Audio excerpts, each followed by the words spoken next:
Me mamu nyina kwaba mmofra Teacher Fosu nie ene ye ba besua sede ye dua ntosi mechre tomato enti mumien shasie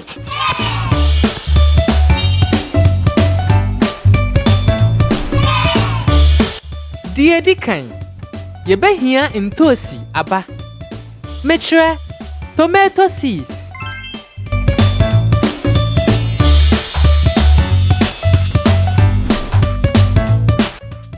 dia tosumienu ye behia kapo anase bonsia a ofre no se container eno ene ye bedua ye ntosi no ewo mu nti mofra obi anfa ne de dia tosumiensa ye behia nsuo nso nti mofra obi ansa ne nsuo ensin chen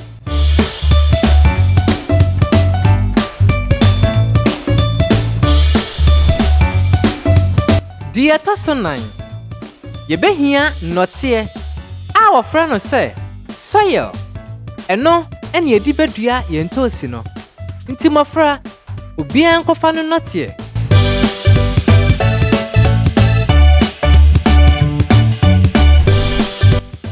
die twatu okra no ye behia dadowa anase prego a ofra no se nail weinum ne ye behia edua ye ntosi no matiase ana amen enie yen hyase mofra obi anfa ne dadowa mechre nail no yenfa ye bonsia no nso yentu tokro woto sede mi ye pepepe mesra awofo se wonboa womba no wante de ye twe yase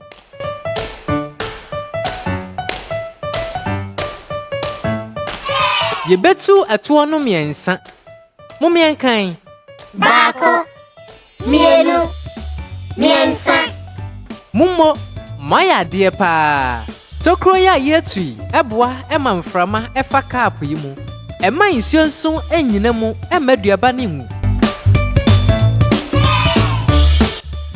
afi ye befa notie no na ye hwie bia gu kap a yetu asie tokro ni mu mofra obi anya sede mi ye di pepepe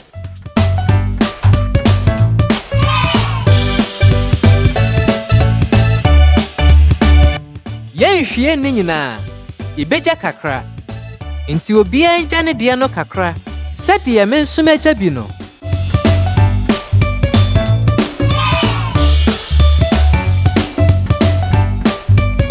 ye befa ye dadewa no ebiebie notie ne mu kama sede mi ye pepepe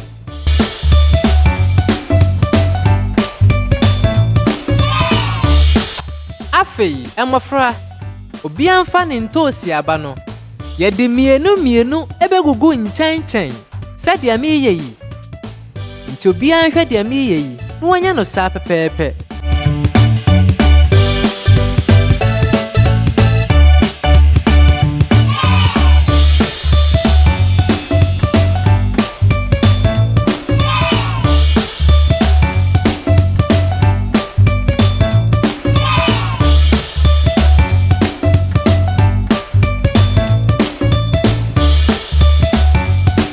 yadi ntosi aba no agu mu awie no yemfa ye notie nka ye no ne yemfa nguso eno nti mofra obi anya ne de enso saa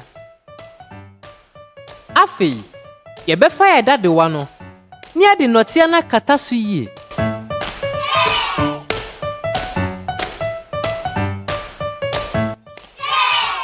ya kata so awie no ye befa ye nsuo no na afi ye hwie ebi aguso enti mofra monya sede mi ye yi pepepe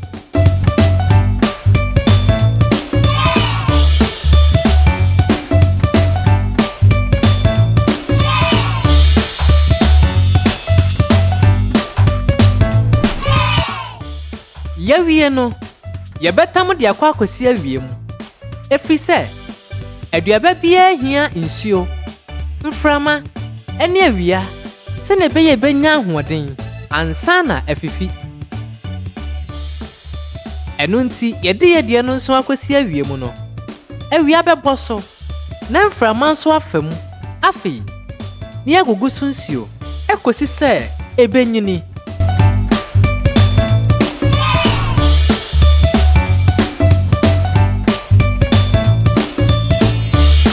Mohwɛ sɛ yentosi aba na fifie. Wow! Ane, enti mo nso mo de no. Mungugu sunsio. Ekosi sɛ eno nso bɛ fifi. Na so entosi pɛpɛɛpɛ. Mejidi sa mo ate ase yi pa. Adio, Teacher Fosu. Enie, me da mo ase. Mama bye. Bye bye,